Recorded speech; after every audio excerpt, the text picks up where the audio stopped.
Dominionism today. Um, so Sick of this here we Dominionism go, shit. people. Good afternoon, everybody. Welcome, welcome. We're gonna give Welcome. a couple moments for people to start coming in, get the show started. We're sick of this Dominionism today. And Lisa and I have some talking points that we're going to go over. We're Mhm. actually going to read a sermon today and discuss it because, why not read some white nationalist sermons about hate and oppressing your wife and considering it good godliness, but it's not. So, Oh, hi, yeah. Lisa. How are you today? Hi. Oh, I'm good. How are you today? You know, I'm good. I've had two really good discussions today. Hey, everyone in the chat. Dana, Miranda, I saw you come in too. Julie, it's good to see you. Um, Let me get mine pulled up on my computer because we're Yeah. not doing Restream this time. We're doing real Substack. Yeah. Okay. I've been reading too Um, much. My eyes keep going blurry on me. yeah, I'm glad I have glasses because I was a software engineer, so I sat in front of Hmm. my computer all day. Yeah. I wore blue light reduction glasses, but everything was slightly off, like slightly blurry. And then I Mhm. got glasses and then I lost them. And then I kept getting migraines. And I was like, maybe I should finally get some glasses back. And I did. And it Yeah. was a good thing. I think I These, should have done that a while ago. these are bifocals. My Because I'm I old. think my mom has bifocals, but only because it's worth it. Like it's worth it for some, it's not even old, it's just your eyes. You Well, got you got eye I had problems. I had the laser surgery done, and in fact, I can still pass a driver's test without glasses on. But yeah, I've discovered if I spend too much time on the phone without glasses on, suddenly I can't focus on anything. So, old And me. no, Julie, I still sadly live with migraines. That's just part of my fibro at this point is I live with a headband that just goes bleh, just squeezes. Which kind of sucks. Sorry. Um, I Mine are thought more my of a I right thought my side career thing. I thought my career path was going to be very different going forward, to be honest. Life is what happens when you're making other plans. Yeah, it is. And you know what? I'm not upset about it. I'm not gonna like dwell on it either because I can still go in back into software when I need Right. to, if I need to. But right now I feel really good being here. The communities around this have Hmm. like sort of made life better in a lot of ways for me, even all this shit that's going on. I mean, I've gotten to write poetry. I feel better about myself. I've made friends. Like it's fun. Even with all the shit going on, like we can find some joy. Um, Are we going to force them to listen to the actual scripture? no, I'm gonna read the sermon because Okay. I'd rather read it than listen to some bigoted asshole read it. Rather than listen to me read the just the First Peter reference. It's Um, interesting. Peter I'll 3. read snippets from it. Yeah. But I maybe I'll read the text, like just the intro first. I'll do like the quick introduction sentence and then the text of the like from 1 Peter 3:1 Historically, FF. I don't know the number system, so please don't come at me if I get them wrong. Um, I'm gonna drop the one.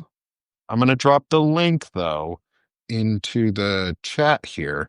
Where we're getting this from is a church called Christ Kirk Church. And Lisa, can you talk about them as to why we're Okay. talking from them specifically? Christkirk is the church that's planted, the church that Peter Hegseth has been going to.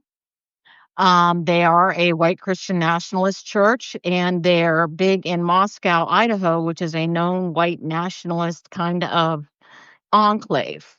Mm. And they are very, very popular there.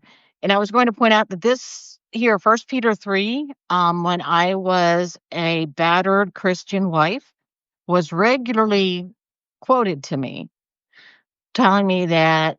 If I was a good enough wife, I would not need to be punished, and B, that I could win my husband his future salvation if I only endured it with a smile.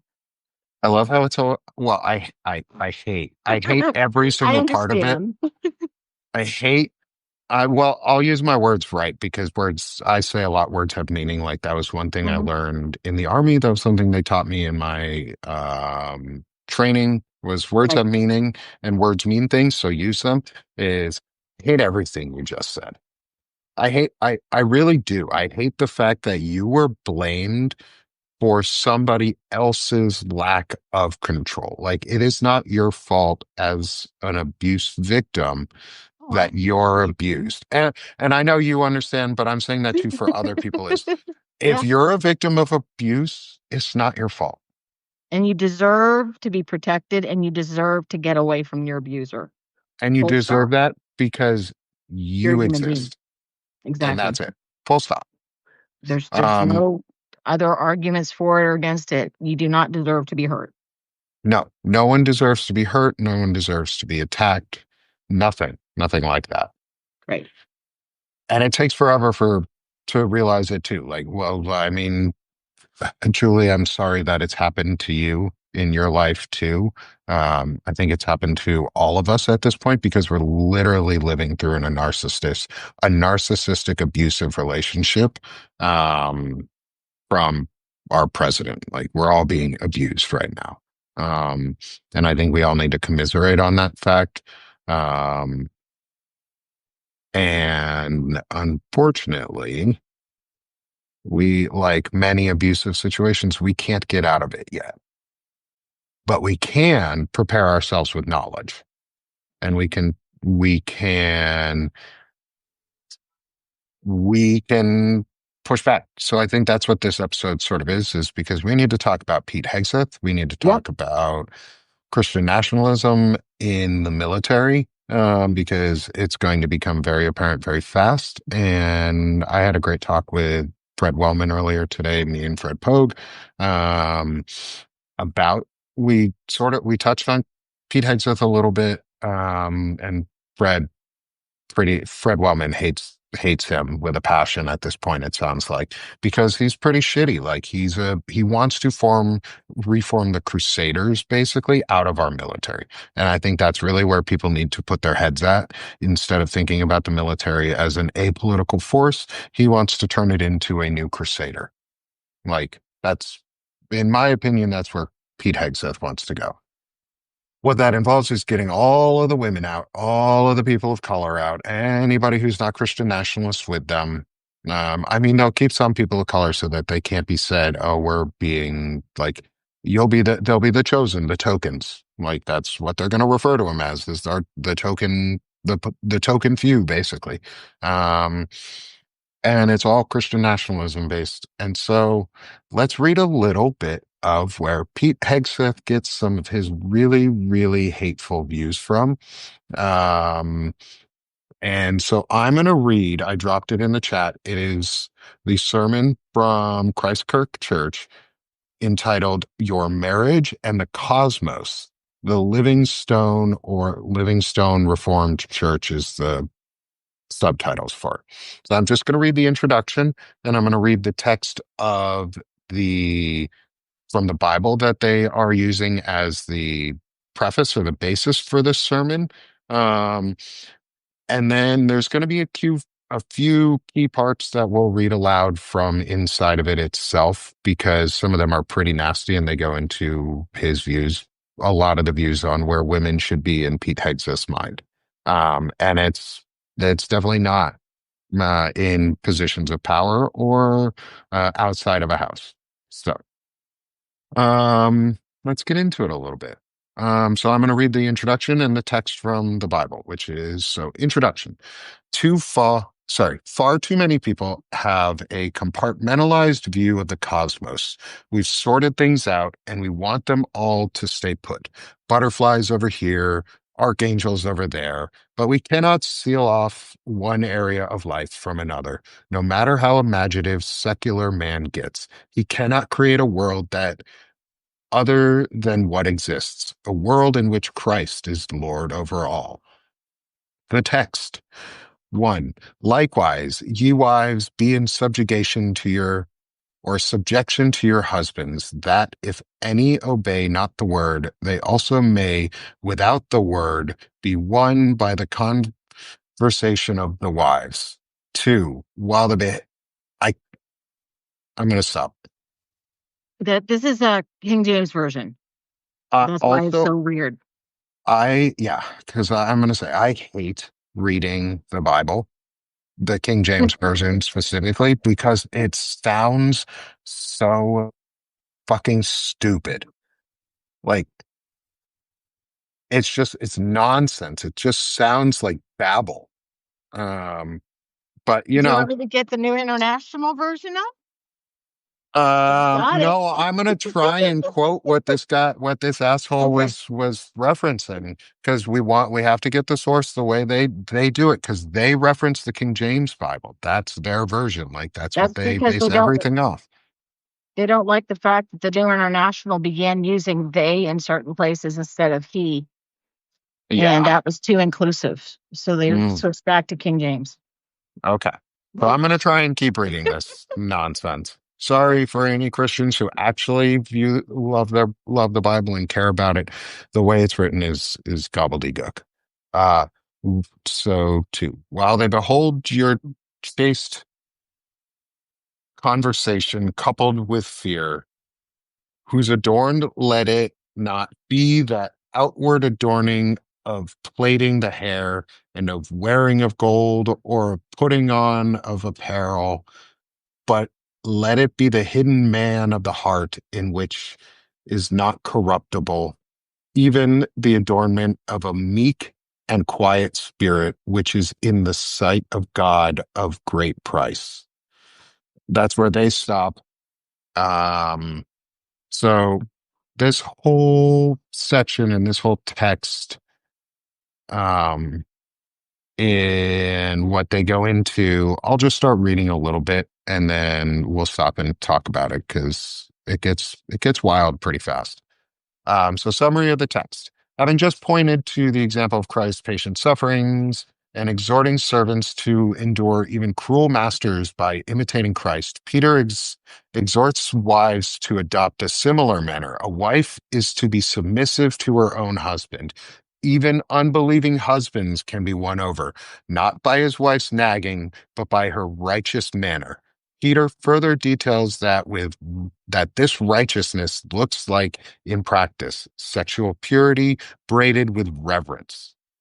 A wife's primary adornment is the adornment of a meek and quiet spirit in God's economy, such as demeanor is like a set of rare pearls. Um, do you do you have any comment on the dehumanization of women from that passage and how it really focuses on women as an object? It's interesting because, well, one problem, and it was pointed out to me actually by an attorney that I wrote on the float with, is of course everything in Scripture is over 2,000 years old, and social norms have changed drastically since then.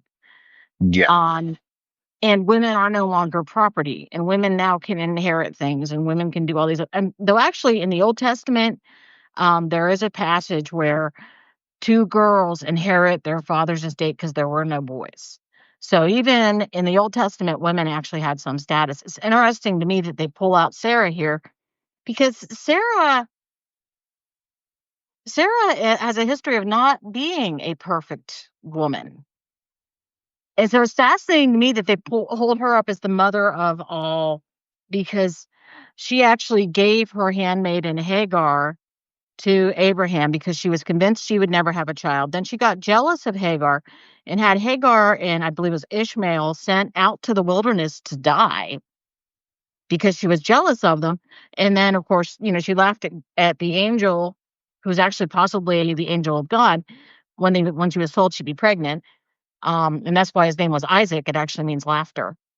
Um, spent way too much time in the Bible as a child, can you tell? But, Well, I mean, when they and were also property back then, but we shouldn't expect them to still be property 2,000 years later. It's no, part of we what's shouldn't. bad about this. Yeah, that's the thing is none of all of this is really the evolution of society, like societal norms. Like they're trying to regress. It's all regressive. Like they just want to take rights away so that it can go back to the system that they think is most convenient for them. And unfortunately, what this to me looks like a lot is um a push towards feudalism in a way, Oh, it or is. like neo-feudalism It is. and a new dark ages, like an idea Um, of a collapse of information for normal people, mhm, and only the super wealthy are in their little bubble like they were during the dark ages, but nothing right, really new happens right. until it ends. And it's if we don't stop what's coming, if we don't continue to push back and force it to end, I think Mhm. we go down that path of dark dark time. I don't Yeah. want that. Well, one of the Huh. things that we have to keep in mind about these people is there's something called the elect. And what happens is there are scriptures in the New Testament that talk about how God foreknows and foreordains certain people. And so they believe that since they are the elect, they are above everybody else because God didn't choose those people to become Christians.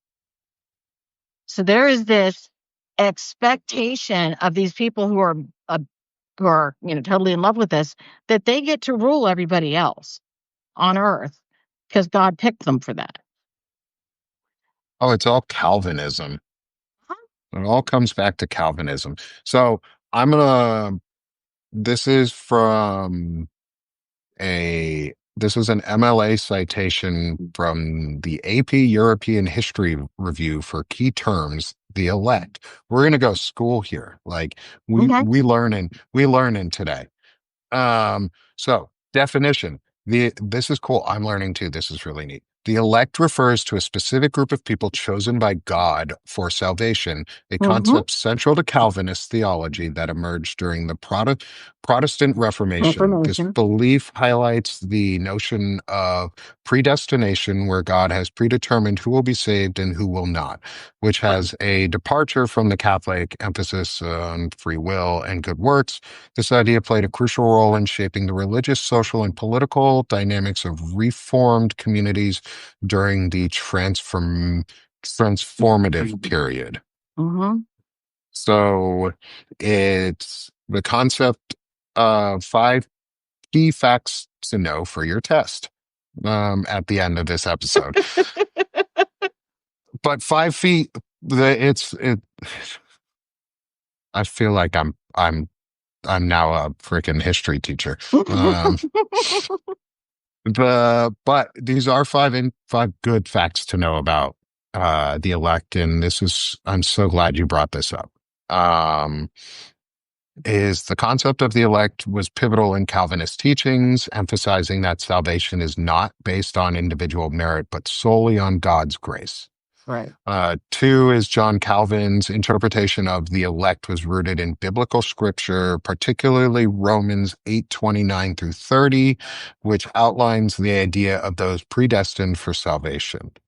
The belief in the elect created a strong sense of community among Calvinists as they saw themselves as part of a chosen group within a divine purpose, or with a divine purpose. This is where Dominionism Mm-hmm. births from in a lot of ways, because their divine purpose is to create dominion over man so that we can have heaven, bring heaven upon earth, or heaven like on earth. Um, then four, this concept led to a culture of moral rigor and discipline within reformed communities as members felt compelled to live in ways that reflected their status as the elect. And then finally, five, in many reformed societies, the idea of the elect influenced social and political structures, contributing to a sense of collective identity and responsibility among believers. Uh, sounds a lot like Christian nationalism and what's going on right Mhm. now, where your contribution to society is influenced solely upon the views of a few people they believe to be chosen by God.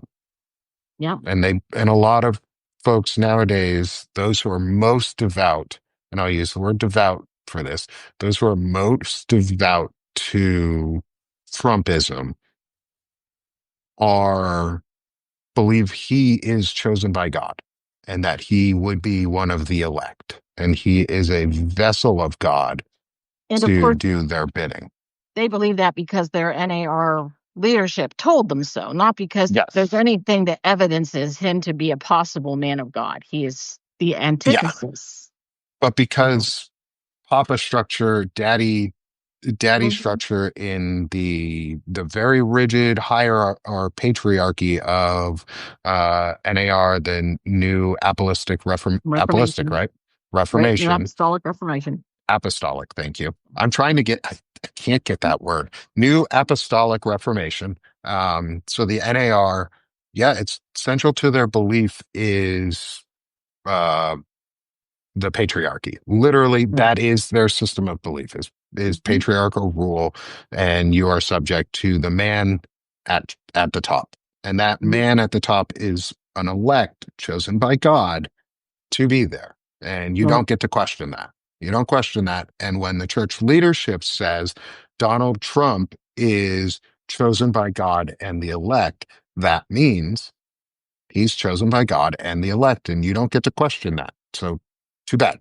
Too bad. Too Mhm. sad. Too bad. Too sad. You wanted a bit, If, you wanted a different savior, not if you today. argue he isn't godlike enough, they point out Cyrus of Persia. Yeah, they tell you how you're wrong about being not godly enough yourself. Like it's your fault that you don't believe that Donald Trump is God because you're not good and you're not godly enough for that. It's your fault. Mhm. You're at fault. You silly person who's not abused enough. You need to believe that Donald Trump also is a vessel of God. Um, and this goes back into that the beginning of the sermon part. What we were talking about is the subjugation of women. And it all Mhm. stems from that. And that's why you see why we're seeing a huge purge of women from the DOD, Right. from any position of leadership except for Pam Bondi. But Pam Bondi's not in a position of leadership. She is subject to Donald Trump's whims Right. because she is his attorney general. Um, so we got a little bit off topic there. Sorry. I have some strong feelings about Hegseth. No, we didn't get off topic. I have some really strong feelings about Hegseth because he's doing Yeah. some really awful things to the military. Um, and his views on women are a central part of that. He's an accused rapist, isn't he? No, he's an accused abuser. Okay. Um, I don't believe he was accused of rape. I thought he was also accused of sexual assault someone. I think it was assault, but not it. It didn't get up to the level of rape. Which I mean, we're not going to quibble about what the difference between sexual assault and rape is because I think they're fairly similar at this point. It's a power Um, game. well, it Um, says here in 2017, woman reported police that Hegseth sexually assaulted her after a Republican event in Monterey, California. According to the police report, the woman, identified as Jane Doe, alleged she took her phone, blocked her from leaving the hotel room, assaulted her when she was incapacitated after drinking. yeah, She this all suspected she was even drugged. yeah this all came out too during his hearing, And he still got and approved. he still got approved by the Senate. And a few of the women in the Senate who voted for him are sexual assault survivors themselves. Like the fact that they have been brainwashed into this. There's also, I think it's Joni Ernst I forget which state she's out of. Um, but she is, I believe, as far as I know, she's a veteran who said she Right. wouldn't vote for him because she wanted the position. And suddenly at some point she was pretty well silenced on the issue, Hmm. um, even without any of the questions being answered. And the allegations were silenced too because Hegseth, had her under an NDA and they settled. Because that's unfortunately what happens in so many of these cases, because the court is often sides with the abuser. Right. Um, and so the easiest way to resolve it is settle, is to keep it quiet and settle. And that's unfortunate because then it lets abusers continue to abuse. That's why the wealthy have no sexual assault charges against them usually. Yeah, They because, take care of it with money. yeah, they That's pay them off. that's why Trump is where he's at. Hmm. I mean, he was very honest about who he was, and he still got elected. Which is so crazy because they believe that purity and faithfulness are central pillars to your faith. Yet Right. the leaders of these organizations are adulterers and in their own words would be considered sexual deviants and have done terrible things, Mhm. um, and are sinners and deserve to go to hell in their teachings. Not my words, their Mhm. words. They deserve to go to hell, and all the bad acts that are happening right now on the planet are blamed on them. They blame gay people forever, so fuck you, Mhm. Christian nationalists. Hurricanes and tornadoes and floods are because God is angry with you. You're in charge. You have the power. It's your fucking Oh, it's all fault. the And gays' fault. I God, thought you'd know nope, that by now. nope, it's not the gays anymore. They have no power. The I gays have no personally caused power. global warming. Yep, we caused global warming. The gays, we did it. But you know what? God is mad at you, Christians, because you didn't stop us. We got away with No. it, fuckers. We did it. You guys lost. Your fault now. So, Oh, what do so you are we want? going to We're are you going to keep studying reading. a Yeah. modern women down here at Christ Suffering in Your Marriage? Is that where you were headed next? Yeah. So let's get back to where I was. Yeah. Where were we? Sexual purity, braided with reverence, a wife's adornments.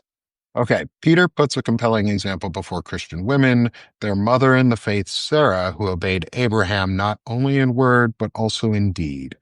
Women were especially vulnerable in the ancient world, so as persecution, yeah, looms on the horizon, Christian women must be fearless. The last in the household instructions is the husband or head of household. Men are also to look to Jesus in determining how to conduct themselves. A man's spiritual resume is primarily evidenced in how he treats his wife. A, hus- a husband should not merely share the same dwelling as his wife, he must endeavor to know her entirely. Furthermore, he is to honor her by not crushing her with his strength or misusing her by handing over his responsibilities to her. Above all, a husband is to be mindful that she too is a fellow heir of the grace in life. If he neglects this, his prayers will bounce off the ceiling. We'll stop there for a second, because the next part then goes into more about how women need to like just subjugate themselves to their husband, and serve, underneath their husband. But I find this part really interesting in this sermon, specifically when he says, above all, a husband is to be mindful that she too is a fellow heir of the grace of life. Yet every action that I've ever seen of men in power that are in these churches are adulterous or are abusive and pedophilia and are not treating their wife or their spouse as an heir, as a fellow heir in the grace of life. Like, Well, if we're going to use their own quotes, well, women are told. in those churches. We are told Hmm. to embrace complementarianism because if we embrace it, that our husbands, if they're following their side of it, are supposed to love us the way Jesus loved the church and was willing to die for her, which is not an abusive husband. Unfortunately, whenever you develop a problem or you're in a problematic relationship, you actually will be told that you don't get to read his mail. And you are still required to be as obedient and everything else as you're told to be. And you are supposed to just try to be a better wife if they are mistreating you. Because obviously, if you're a good enough wife, sooner or later they'll stop. Hmm.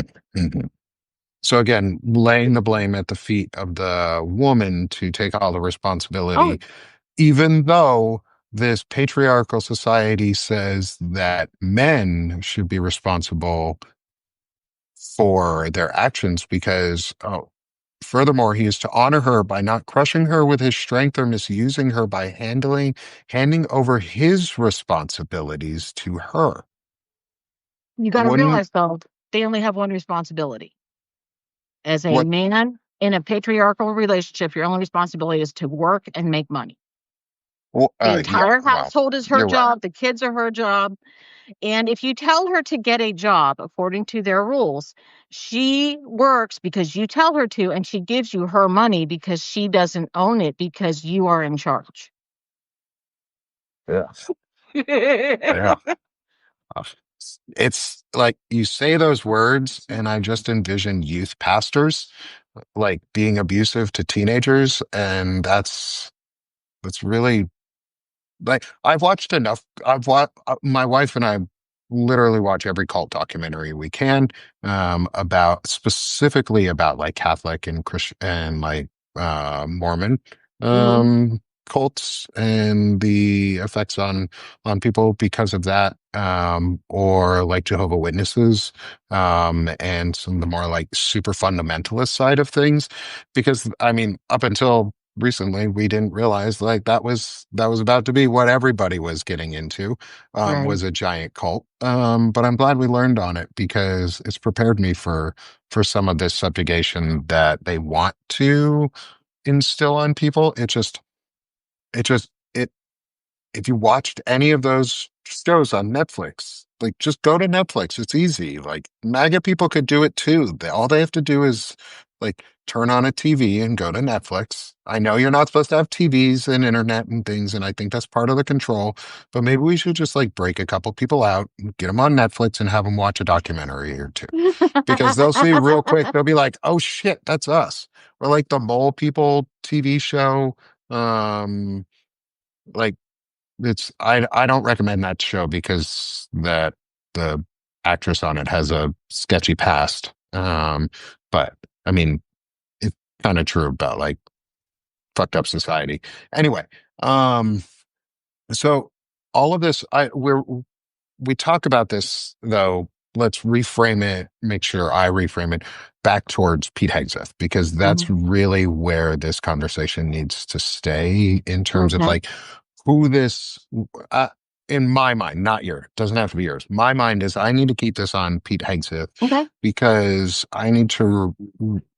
It's the destruction of the military that he's doing and that's going on and like the hollowing out of knowledge centers and women who have earned their ranks and earned their Hmm. way into their careers and where they were um and just gutting them out of the service. I Right.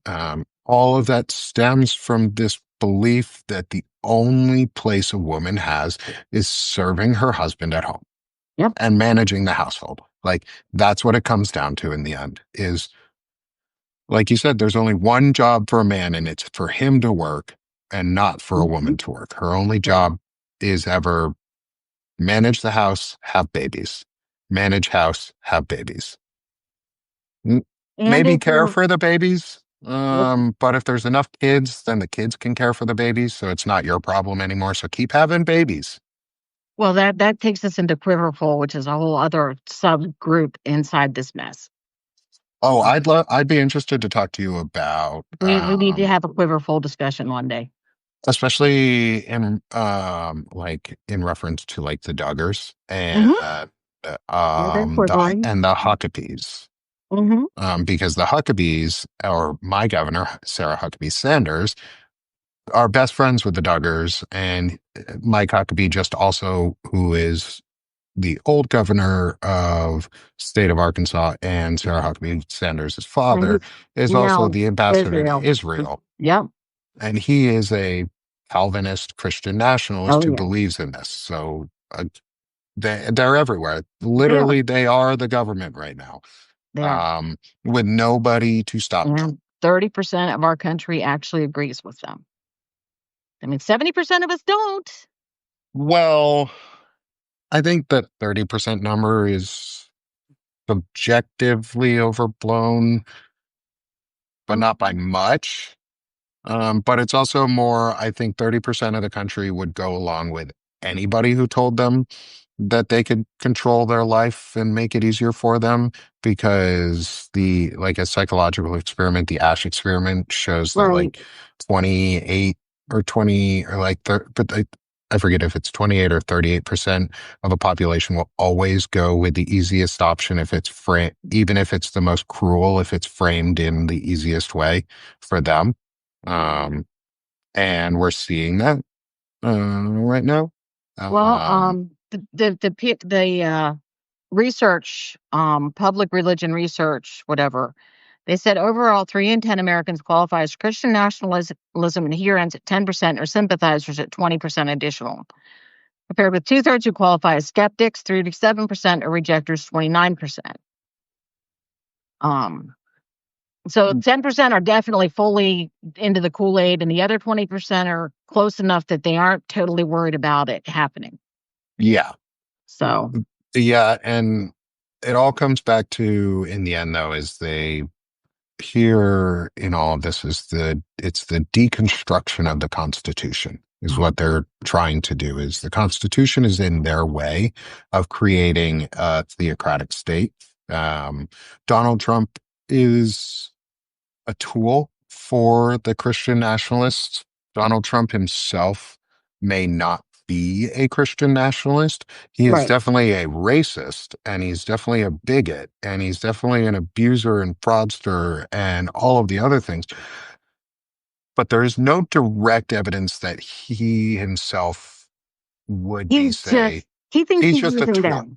Yeah, he's using them, and he's bought into the Kool-Aid that he is God's right Right, hand, and that if God says it, he pees it, or he shits it out his mouth, and we all have to listen to it. right. Um, and they've made it so that he believes it because they filled his head with this, and Trump believes everything that's told to him last, and he's dying. And a demented dying man has a really hard time missing or understanding the truth and what is real from fiction. And so they just keep telling him he is the elect. Um, Mm-hmm. yeah, he is a tool. In many It's a tool. in as many ways as you can imagine the He is use of that word. everybody's useful idiot. Yep, he is all of the tool. He is all tools. He's as toolish as tools can get. Yeah. Um, shall I continue on some of this Yes, sermon? please. Okay. So, next, the entire congregation should strive to treat one another with remarkable love and considerate courtesy instead of a retaliatory culture. They must live as those who are to inherit a blessing.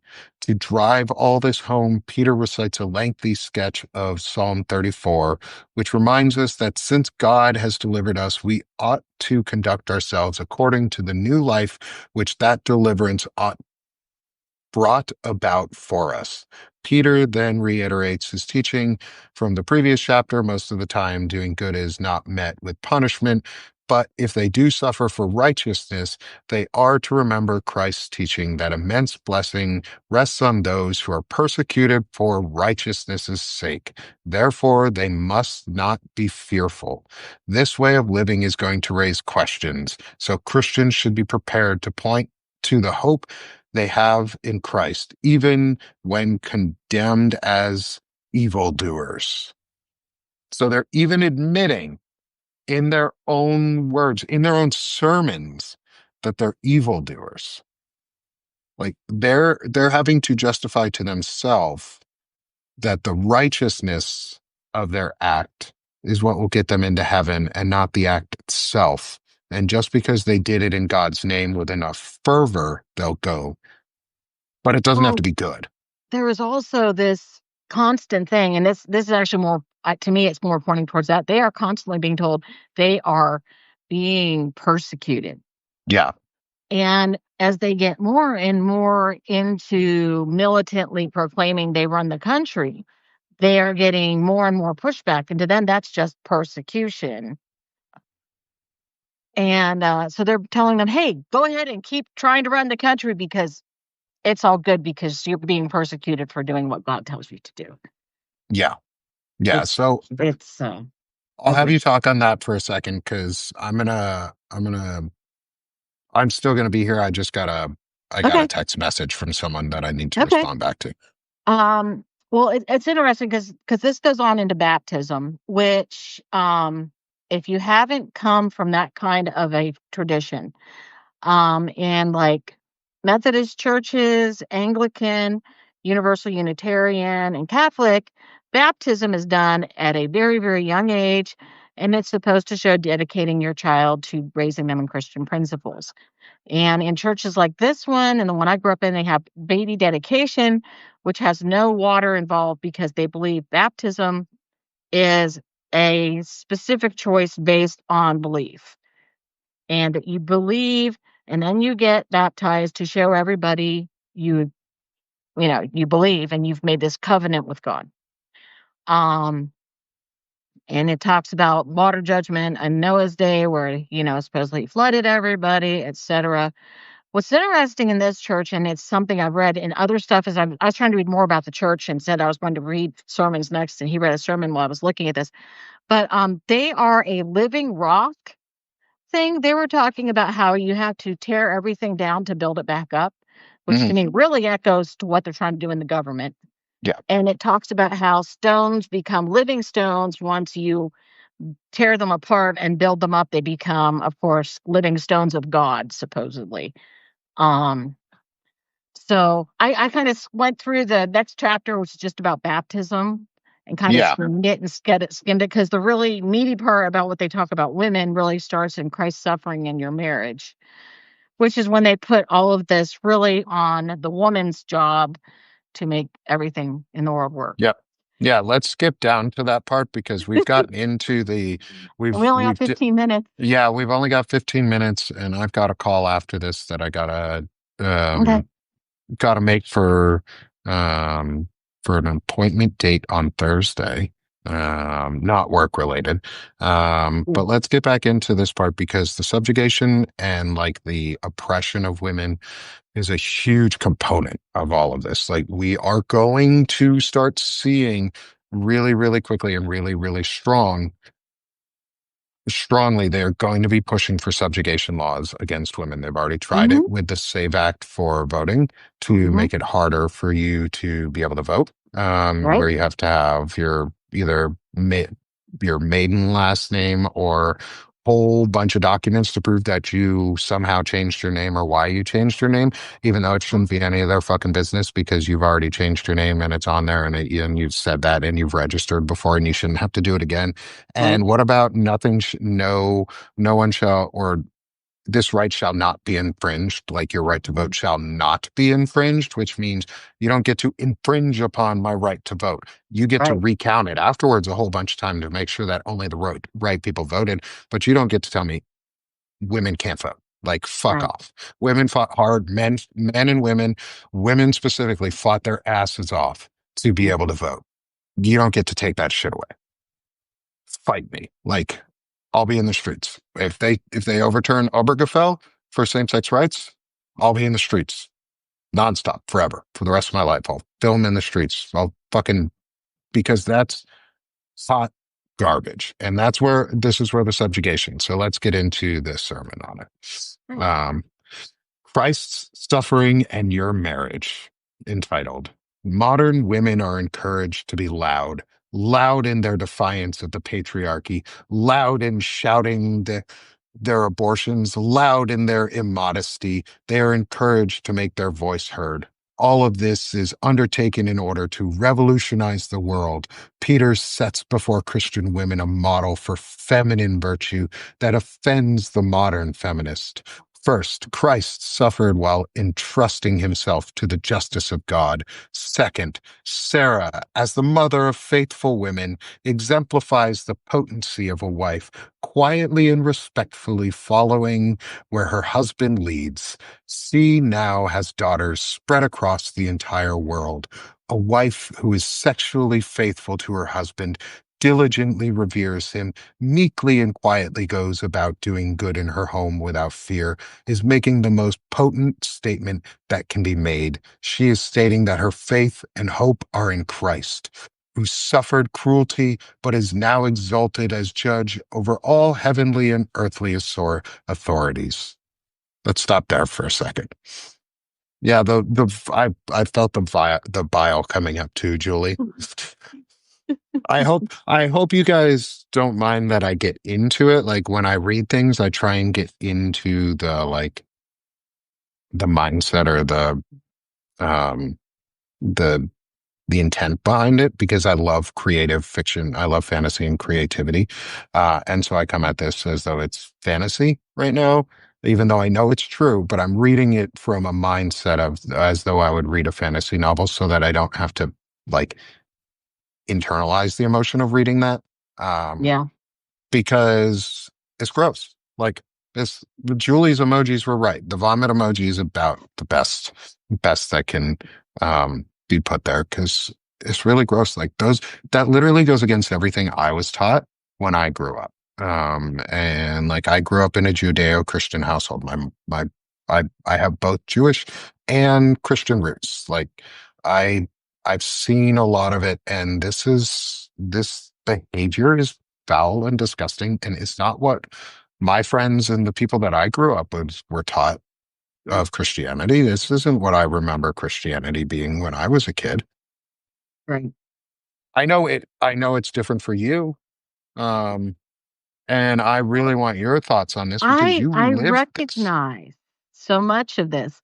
And it, once again, they luckily, I mean, if you read this all through, it keeps saying, now, husbands, you've got to be better to your wives.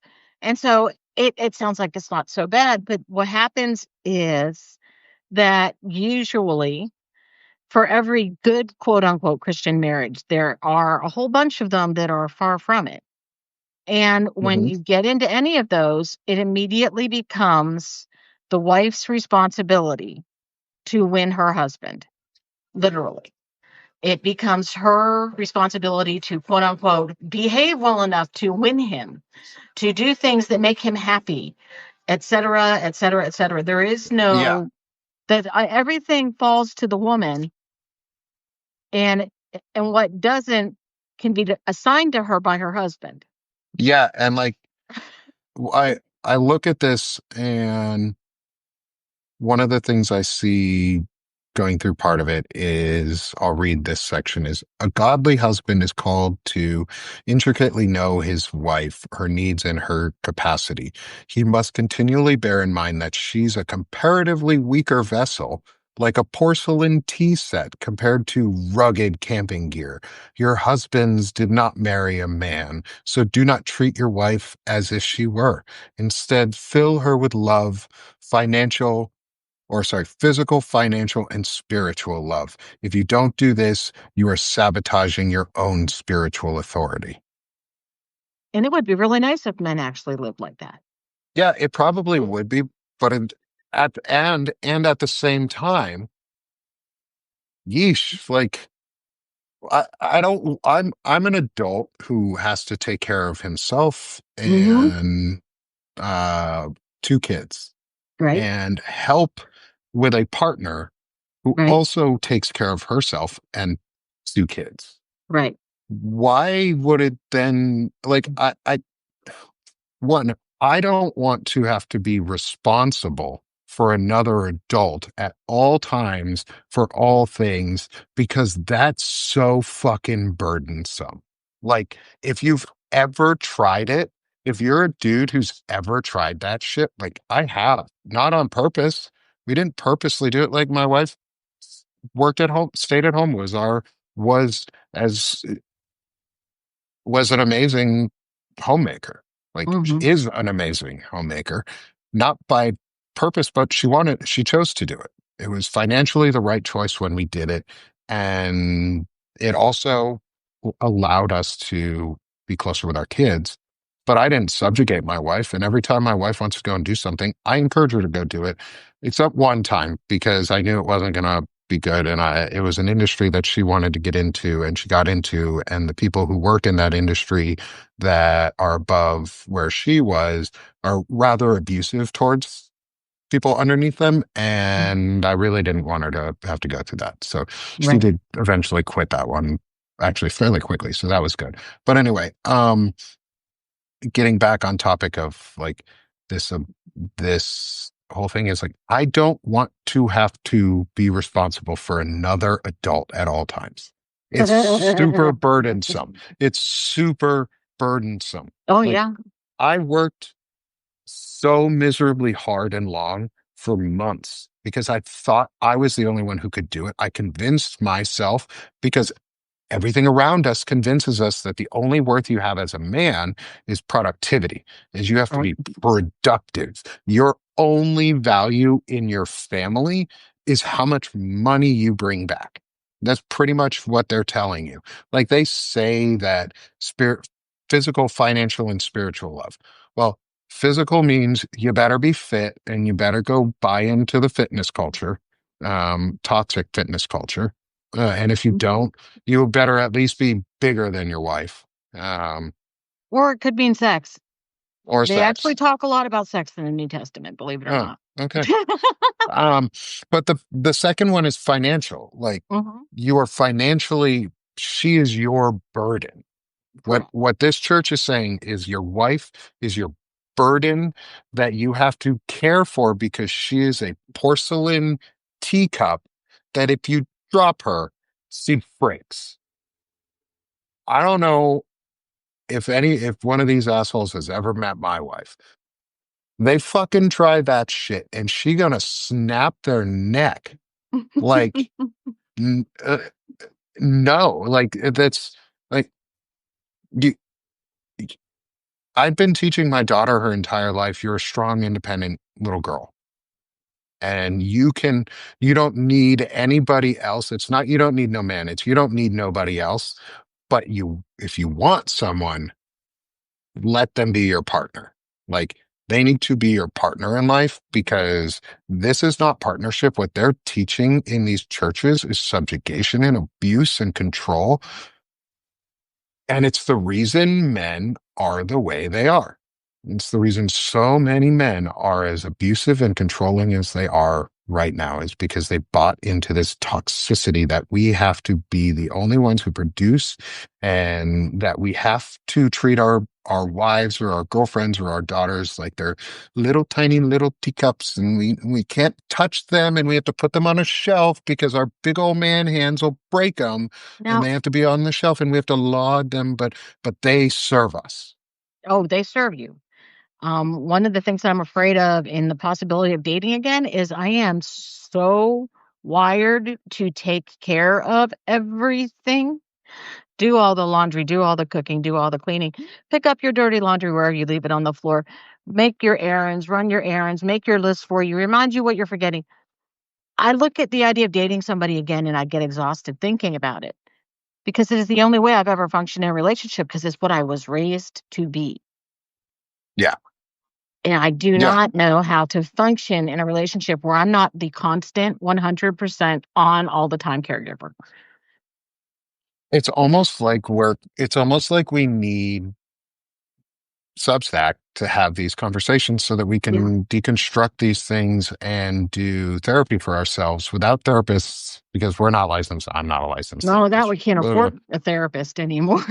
yeah, like people can't afford therapy, but the least we could do is talk to each other about what's Right. going on and how we've been either abused into these relationships or taught better. Like I was taught really well as a kid growing up. I have really healthy examples of parents. My parents are a really healthy example of what a relationship look like. That's awesome. And I feel really lucky to have that. But I Oh, yeah. also, and I know that so many people don't have that example in their life. Really think we just need to start putting more of that out there, like talking about the good things that we do in our relationships, and instead of focusing so much on why people are bad or the bad things about ourselves or the bad things in life. And I know it's super corny sounding and kind of hard to get behind, but therapy often is a little bit corny, but it really works if you actually do Mhm. it.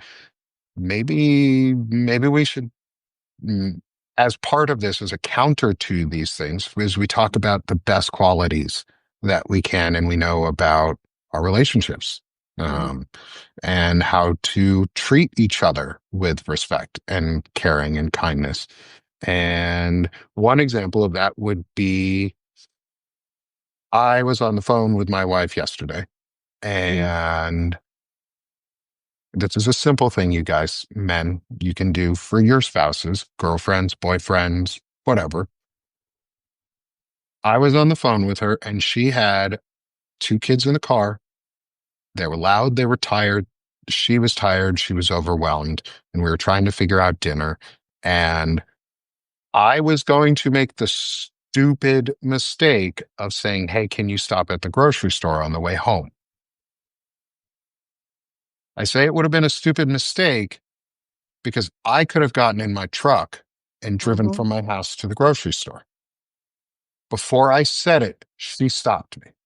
She stopped me. She didn't, she knew that I wasn't even going to think about it. And I wasn't thinking about it on the sense of, oh shit, it's going to be really hard for her. I was thinking, oh, she's already on her way home. There's a grocery store right nearby. I know where she's at. May as well Right. stop. But it wasn't the right answer. So take a second, guys. If you're at home and say your girlfriend or or your wife and you have kids or you have your nieces and nephews or somebody with them and they're coming home from somewhere and you have another vehicle and it's dinner time and you don't have dinner set, simple thing to do is when you call, you go, "Hey, I know you're on the way home. What can I go get from the grocery store? What can I get for dinner? Or here's what I was thinking of dinner from, and I'm going to go get it from the grocery store. Do you think that's a good idea?" Ask with an idea already in mind, give an option or two at most. Don't Mhm. overwhelm your Don't partner. overwhelm. This goes both ways too. Like men enjoy being asked these questions too. Like my wife gives me flowers.